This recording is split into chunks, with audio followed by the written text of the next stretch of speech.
आज साल की अंतिम राष्ट्रीय लोक अदालत इंदौर में आयोजित की जा रही है। यह लोक अदालत हाईकोर्ट, जिला न्यायालय, कुटुंब न्यायालय, श्रम न्यायालय सहित सभी न्यायालयों में आयोजित की जाएगी, जिसमें 20,000 से ज्यादा प्रकरणों के निराकरण का लक्ष्य रखा गया है।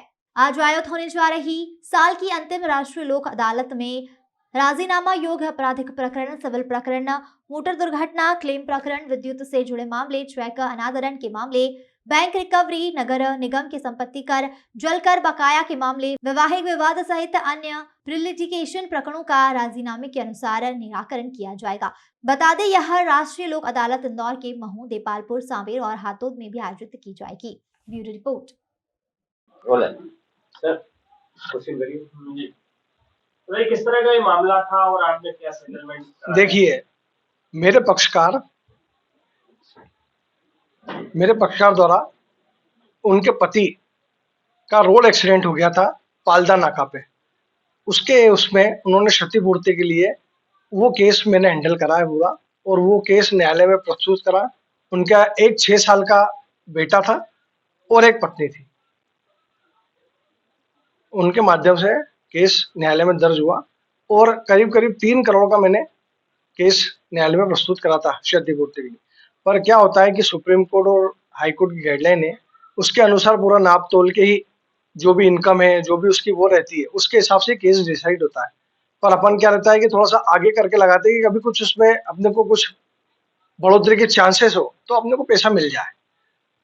तो न्यायालय ने और कंपनी ने सहयोग करके उसको मैंने कॉम्प्रोमाइज करा, और वो महिला काफी माने उसकी स्थिति, माने एक अर्निंग मेंबर के जाने के बाद पूरा सिस्टम ही गड़बड़ हो जाता है, इसलिए उसके पास कोई अर्निंग सोर्स नहीं, कोई कुछ नहीं। तो वो अपने इंदौर के मकान को छोड़ के, जो किराए पे था, वो छोड़ के यूपी में उनके परिवार के साथ चली गई। अब वो वहां पे भी उसे बड़ी आर्थिक कठिनाइयों का सामना करना पड़ रहा है। तो इसीलिए केस को हमने राजीनामा करके सेटल करा और उनको अधिक से अधिक आर्थिक सहायता मिल पाए, इसलिए अपन ने ये काम कंपनी के मार्फत राजीनामा किया। कितने दिनों में ये केस संपन्न? ये सब है ना, मैंने 2021 में प्रस्तुत करा था केस, और लॉकडाउन के चलते 2020 और 21 का जो मामला था वो पूरा था, कोर्ट तो सब बंद थी उस कोविड में। पर 2022 में मैंने प्रयास करके, और 2022 करते करते मेरे को 23 में पूरा सेटलमेंट हो गया हमारा ही। लास्ट दिसंबर हमारा ही सेटलमेंट हो गया। और आज 38 लाख रुपए का अमाउंट कंपनी ने लोक अदालत के माध्यम से, न्यायालय ने हमें बोला था, कंपनी को बोला था कि आप पेमेंट की प्रोसेस कर दें और उसी दिन तत्काल इसको पेमेंट मिल जाए। तो ये व्यवस्था पूरी हो गई। ये घटना कब की थी? 2/11/2020 की, और वो कंपनी में मैनेजर के पद पे थे, मेडिकल कंपनी। आपका नाम? मेरा नाम हिमांशु टोके, एडवोकेट। ये पूरा प्रकरण क्या था, किससे संबंधित था जो आज ये? इस प्रकरण में 2/11/2020 को ये व्यक्ति जो है मोटरसाइकिल से जा रहा था और ट्रक वाले ने एक्सीडेंट किया और इसकी डेथ हो गई। डेथ होने के बाद इसकी पत्नी और एक बच्चा और माता पिता ने यहाँ पर प्रकरण फाइल किया था, क्योंकि 3 करोड़ के लिए किया था। ये व्यक्ति एक प्राइवेट कंपनी में काम करता था और वहाँ मैनेजर था, तो उसकी इनकम जो है 42,000 के आसपास थी महीने की। तो हमने उसको कैलकुलेशन करके, और चूंकि इनके एडवोकेट जो है मिस्टर ठोके, हिमांशु ठोके, इनका आग्रह था कि साहब ये उत्तर प्रदेश के रहने वाला है और यहाँ पे काम करने आया था, पूरी फैमिली उत्तर प्रदेश चली गई है। तो हमने इस प्रकरण में 38 लाख में राजीनामा करा, और सबसे खास बात यह है कि आज राजीनामा करा और आज ही इंश्योरेंस कंपनी ने चेक बना के इनको अवार्ड राशि का भुगतान कर दिया है। ये चेक जो है कंपनी ने बना के आज तो इनके पीड़ित परिवार को देने के लिए न्यायालय में प्रस्तुत करने जा रही है। सर, जैसे कि आपने कहा कि 3 करोड़ का उन्होंने डिमांड करी थी, तो क्या वो सहमत हो गए इस 38 लाख के चेक से? ये बात सही है कि 3 करोड़ की डिमांड हुई थी, क्योंकि आपको मालूम होगा कि मोटर व्हीकल एक्सीडेंट के जो केस में कोर्ट फीस नहीं लगती, 30 रुपए के न्याय शुल्क में ही प्रकरण प्रस्तुत हो जाता है। तो डिमांड तो ज्यादा होती है, लेकिन जो एक सुप्रीम कोर्ट के दिशा निर्देश है, मोटर व्हीकल एक्ट के दिशा निर्देश है, उसके हिसाब से इनकम, एज और डिपेंडेंसी ये सब देखते हुए कैलकुलेशन किया जाता है। और इसमें कहीं भी बार्गेनिंग करने का अवसर नहीं रहता। जो निर्धारित है मापदंड, उसके अनुसार ही भुगतान होता है। आपका नाम? Sanjay Mehra, advocate, oriental insurance company. Thank you. जैसा कि आप लोग सभी जानते हैं कि ये साल की अंतिम लोक अदालत है और हम लोग इस लोक अदालत को उसी तरह एक पर्व के रूप में मना रहे हैं। मैं ये कहना चाहता हूँ कि जिस तरह से अगर न्यायपाल का न्याय अगर धर्म है, तो लोक अदालत उसका त्योहार उसी तरह है जिस तरह से होली, दिवाली, क्रिसमस और रमजान मनाए जाते हैं। तो हमारे यहाँ लोक अदालत का बड़ा महत्व है और इस लोक अदालत के माध्यम से हम लोग प्रयास करते हैं कि राजीनामा के माध्यम से अधिक संख्या में केसेस का निराकरण हो, पक्षकारों को तुरंत न्याय मिले, उनके जीवन में गुणोत्तर बढ़ोतरी हो, वह खुशहाल रहें। यही इस लोक अदालत का मकसद है।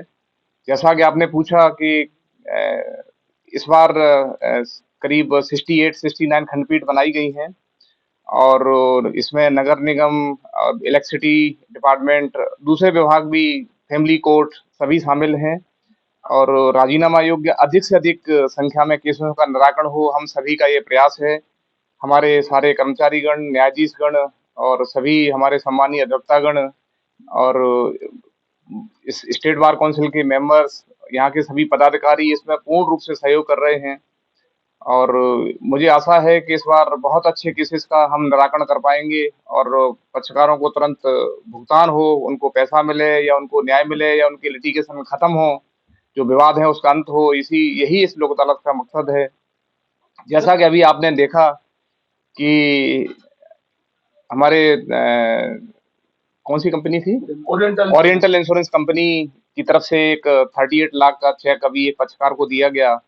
तो ये राजीनामा के माध्यम से उनको तुरंत न्याय मिला और उनको पैसे का भुगतान आज ही हो जाएगा, जैसा अब उन्होंने बताया।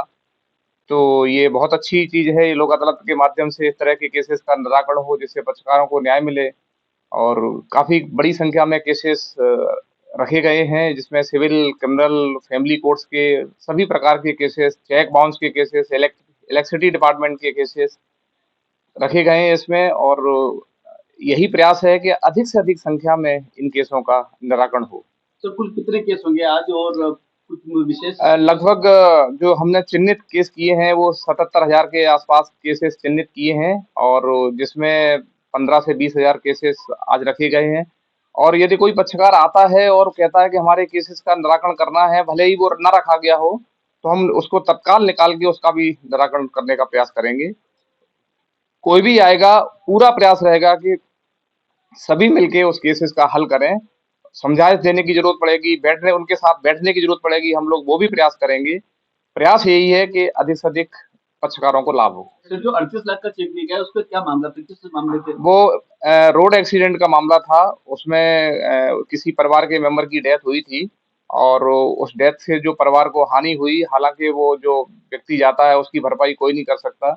इसके बावजूद ही कंपनी, क्योंकि इंश्योरेंस था वाहन का, तो उस कंपनी ने उनको पैसा दिया जिससे कम से कम उनका लाइवलीहुड, उनका जीवन यापन परिवार का हो।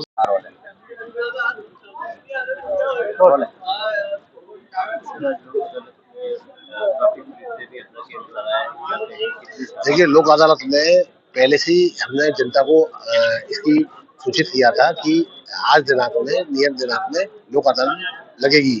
उस संबंध में हमने नोटिस जनरेट किए थे, करीब 10,000 से ऊपर, लेकिन उसमें करीब 6,000 से ऊपर हमें तामील हुए हैं। अब बहुत सारे ऐसे नोटिस हैं जो अदम तामील है। वो उसका कारण है, हो सकता है वो आदमी यहाँ पे ना रहता हो, गाड़ी चल रही हो, ना रहता हो, कई कारण है, उसका पता नहीं मिल पाया।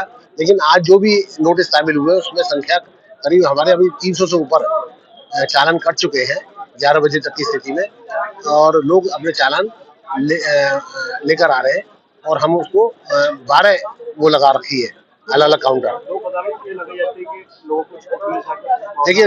देखिए आज मेरी बात हुई है कि वो प्रावधान है, लेकिन मैं ये नहीं कह सकता कि कितनी छूट मिलेगी। ये उनके ऊपर, निर्णय के ऊपर छोड़ दिया है वो कितनी छूट देते हैं। ये अगर छूट देते भी है, नहीं देते, ये उनके निर्णय के ऊपर रख दिया है। किसके निर्णय के ऊपर?